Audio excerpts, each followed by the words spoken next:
Hello. So I have Machiavelli's The Prince here, and I was going through it, and this is where I see a lot of this a lot of times, where people who write with the 12 ethics, if you aren't educated in them, you're not going to understand it. Bottom line, I see this so many times that you have to have the 12 ethical perspective in order to understand what's being said. So anytime I see a great master who has the 12 ethics responding or commenting from the point of view of the 12 ethics, every time, I have yet to see somebody get it right. They absolutely mistranslate it. Machiavelli is no exception here.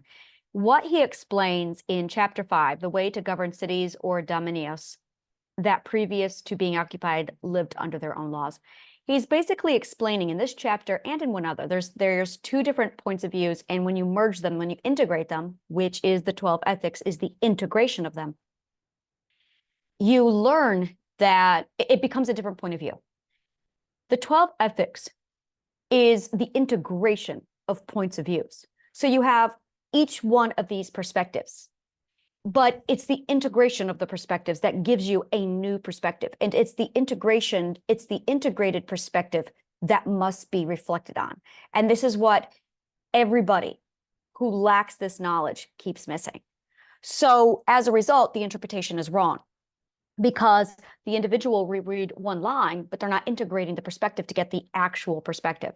Now, this is where Plato doesn't teach this, not directly. You have to do it, much like my English teacher did in English, where she would have us do a multi-genre paper. Now, she never sat down and told us what to do. She just had us do it. Now, personally, I think this is a horrible, horrible teaching flaw.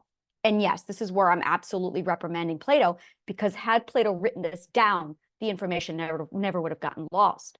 So instead, teachers teach and they don't.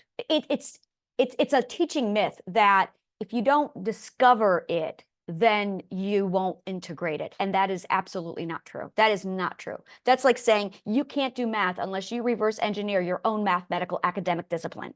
Therefore, everybody who has failed to reverse engineer their own academic discipline of math will never do math. That's bullshit. We can be taught. So the idea of holding back information for the integrated sake of learning it's crap, it's false, it's a logical fallacy. Now, what Machiavelli says is he gives this example of basically if you sit in a position of power and authority, you are never going to be right. There's going to be perspectives that are always going to view you incorrect because every perspective sees you differently from their own perspective, which is exactly the truth. You're going to have 12 different interpretations because there's 12 different perspectives. So you're going to have what is right for one perspective is going to be wrong for another, which is why there should be no hierarchy, is because the only place where you can avoid that is by sitting at the ground outside of omniscient point of view with everybody else, working to nourish everybody equally. That's the only way this works, is literally a non-hierarchical system. The moment you have a hierarchy, that one person above all else is going to offend everybody else. This is why in Plato's Republic, he said, Plato said that you require a philosopher king to pull this off. Now, Machiavelli argues that there should be no hierarchy because there is no right answer, which is exactly what the chapter was explaining. Now, the flip side of this is he's actually explaining, this is beautiful, and whoever becomes the ruler of a free city and does not destroy it can expect to be destroyed by it, for it can always find a motive for the rebellion in the name of liberty and its ancient usages.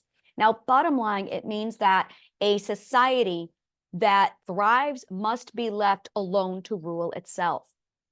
A society must rule itself. And that is what Machiavelli is talking about. And this is chapter 5, A Way to Govern Cities. He gives 3 examples that you either have to, let me see here, where was it? If you are holding a city, in order to preserve it and not lose it, you have to either destroy it,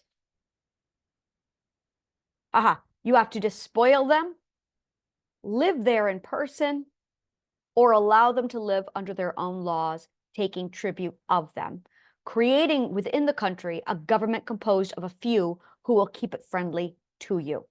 So those are his 3 options there.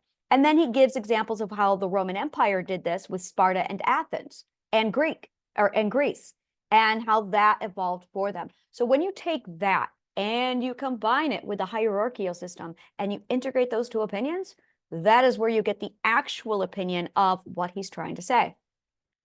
Integrated perspective opinion is really the purpose of the 12 ethics. Integrated perspectival, is that a word? Should it be a word? Should it be a word? Do I like that word? Perspectival. I don't think I like that word. I'll figure something else out.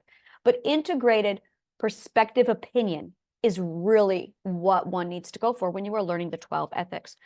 Now, in this, I'm working on the Spanish Inquisition, and it slipped my radar. I'm looking at it now going, why did it occur? And they went ahead and built up a whole, well, these are all the hypotheses. And there were like 10 hypotheses as to why.